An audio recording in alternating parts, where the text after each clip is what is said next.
Hi, today we're going to talk a little bit about what a single band wireless repeater or range extender is and how it works. And then we're going to actually install one of their best selling ones on Amazon, which is a TP-Link TL-WA855RE, and see what exactly is what. So let's begin. So let's say this is my house and this is my wireless router.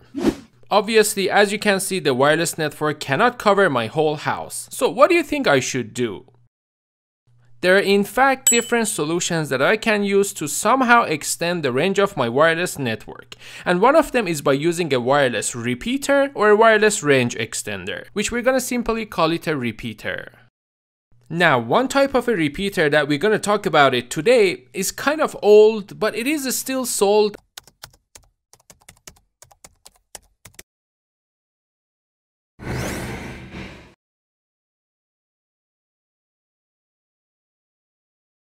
Used today, and it is actually the single band repeater.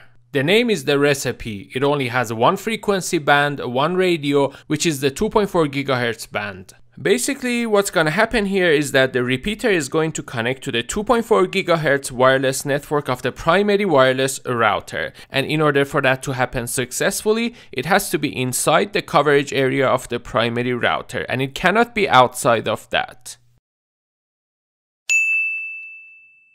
Then it is going to rebroadcast the primary router's wireless network to extend the range of it. And again, in order for that to happen successfully, it shouldn't be too close to the primary router either. Not too far, not too close.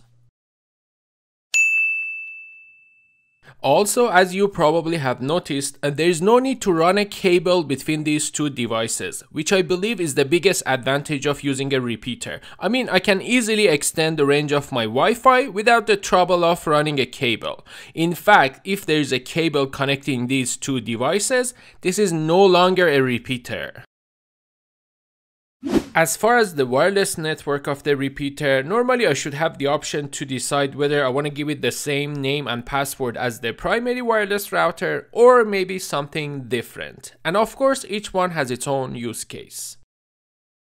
As far as the wireless channels, each wireless router, access point or repeater can only use one channel for each radio at the same time. So what exactly does that mean? It actually means, for example, if the primary wireless router is broadcasting on channel 1 and the repeater, which is single band, is connected to that, it can only rebroadcast the wireless network on the same channel as the primary wireless router.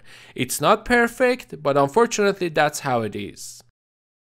Now, just combine that with the half-duplex nature of wireless communication, which means only one device can transmit at a time. For example, this client is connected to this wireless router. It cannot send and receive at the same time. It can send and then receive, just the same way we talk on a walkie-talkie. Now, if we move the client and connect it to the repeater, all of its transmissions must be sent twice now. Why? Because once from the client to the repeater and once from the repeater to the wireless router.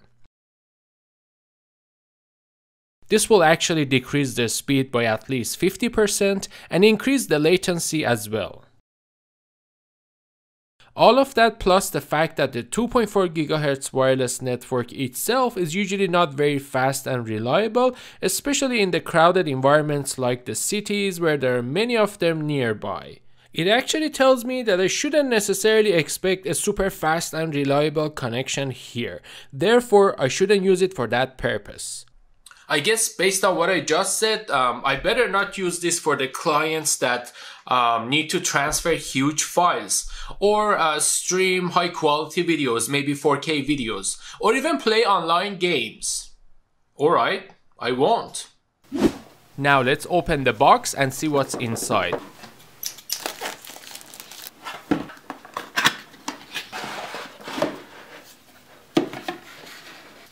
Well, as you can see inside we have some paperwork and the repeater itself, that's it. The repeater with its two external antennas looks rather interesting.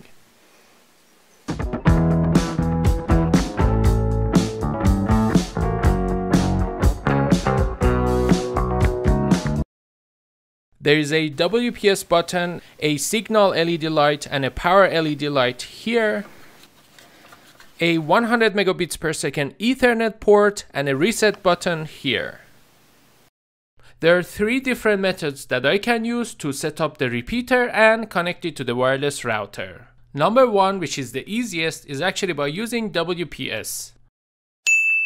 This way the repeater's Wi-Fi name would be the primary router's Wi-Fi name plus _ext at the end. The password is going to be exactly the same though. Now I can relocate the repeater and put it in the right place. Method number 2 is by using a mobile device and also the TP-Link Tether app. Method number 3 is by using a computer and a browser, which is actually what I personally prefer, and I'm going to show this method as well. Now I can open a browser and type in the default IP address of the repeater. After choosing a password for the repeater's user interface, I'm gonna find the wireless network of the wireless router here and then enter its password so the repeater can actually connect to it.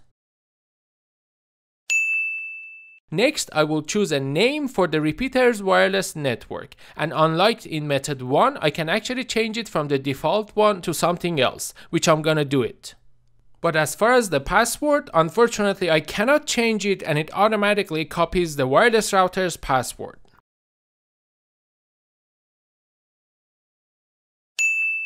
Okay, so I'm pretty much done at this point. I just need to relocate the repeater and put it in its right place. It is now broadcasting the new SSID, new wireless network, and I'm gonna connect to it. I just need to keep in mind that it is very much likely that the repeater has now received a new IP address from the wireless router, especially if they're on different subnets, which in my case they are, and this is the new IP address. So in order to log into the user interface of the repeater, I should use the new IP address, and if I don't know what it is, I can use this URL as well.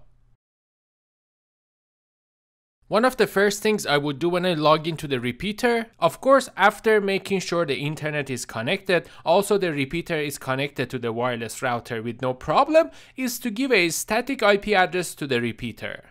This way the IP address is not gonna change from time to time and I know exactly what it is. For example, I'm gonna give it this IP address.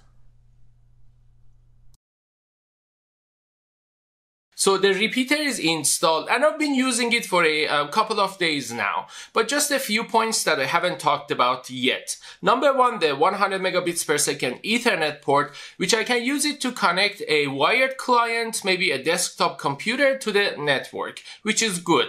But I can also use it to connect the repeater with an Ethernet cable to the wireless router.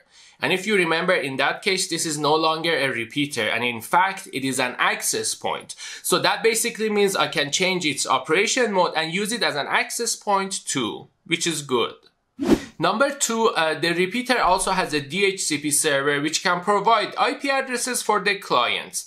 But it doesn't make any sense to enable it because my wireless router already has a DHCP server and it's been working fine. And I don't want 2 DHCP servers in my network.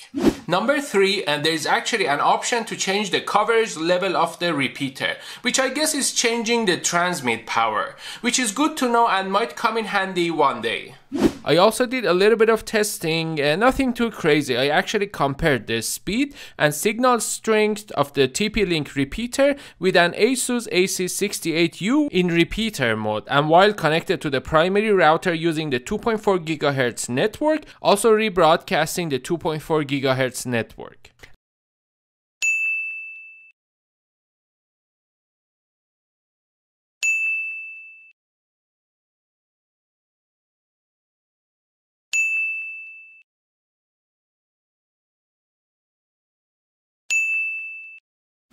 I also checked the RSSI of both of them in 3 different places of my house.